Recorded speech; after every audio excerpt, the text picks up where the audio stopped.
Magandang umaga mga kabay. So meron po akong estimate ngayon dito. Job number 39599. Ang model nito mga kabay, GL4525 Black & Decker grass cutter. Ayan. So eto mga kabay gumagana, pero ang problema ito. Ayan, mapapansin nyo, ang laki na po ng palag, pero gumagana siya mga kabay. So pinaka problema niyan nandito sa loob. So bubuksan natin ito mga kabay. Tingnan natin kung anong dahilan. So tara mga kabay, samahan niyo po ako. So ayan mga kabay, natanggal ko na po yung screw. So pwede na natin itong hugutin. Ayan. Tapos itong mismong yung kanyang motor housing. Ayan, mayroon pa pala sa loob mga kabay. Dalawa.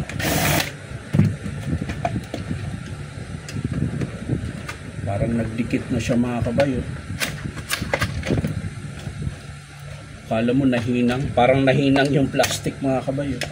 Dikit na dikit. So ayan mga kabay, meron pa pala isang naiwang screw kaya hindi siya matanggal. Ayun. So kung makikita nyo mga kabay, ayan, bungi-bungi na po yung kanyang gear. Tapos yung pinaka motor housing niya, ito po, kakalasin ko lang mga kabay para makita nyo.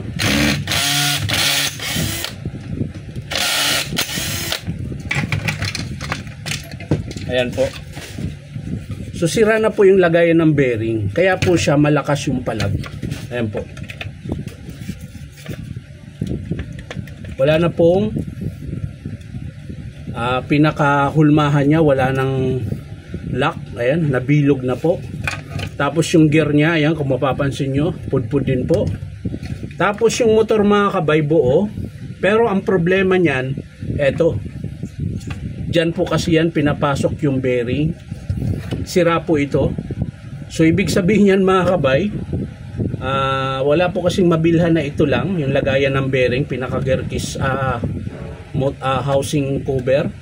So isang buo po yan kasama yung motor plus itong gear, at syempre yung kanyang cap, nilagayan ng tansi, sira din po, wala nang lock.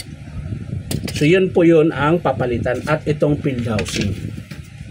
So pag mga ganito mga kabay na sira, field housing, motor, gear case, gear, at yung clamp nya.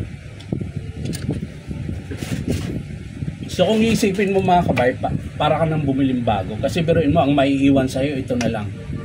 Handle na lang, tsaka switch. Motor, yung clamshell nya, yung motor housing, gear case, clamp, ito po. So wala na po siyang maiiwan. Ito na lang maiiwan sa'yo. Ngayon, depende na lang sa customer yan mga kabay kapag ipapagawa pa niya. Kapag ipapagawa nyo mga kabay, papakita ko rin sa inyo mga kabay kung paano ikabit. Ayan. Pero ulitin ko mga kabay, buo po yung motor niya. Ang problema niya ito, wala po kasing nabibilhan na hiwalay nito. Buo po siya sa motor. So pinaka-estimate ko, ayan, clamshell or motor housing. Marami po silang tawag dito. Motor pack assembly dati ang tawag nito. Ngayon, baka motor na lang. Ayan. So ito po ang sira niyan. Tapos yung gear. So kasama na po ito, at yung kanyang lagayan ng tansi. So yan lang mga kabay, maraming salamat sa panonood, at pa-like and share na rin po. At syempre po, baka pwede makahingi sa inyo ng isang subscribe dito po sa aking YouTube account na Inom Tabay.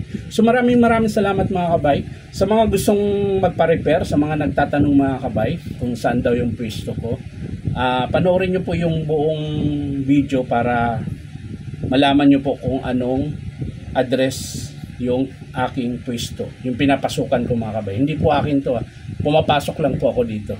530 T. Alonso, Santa Cruz, Manila. Yun po yung address ng pinapasukan ko na hardware. Hanapin nyo lang po yung DeWalt na signboard, at ang pangalan ng hardware, Powerman Hardware, 530 T. Alonso, Santa Cruz, Manila. Ayan. So yan lang mga kabay, maraming salamat. Bye bye.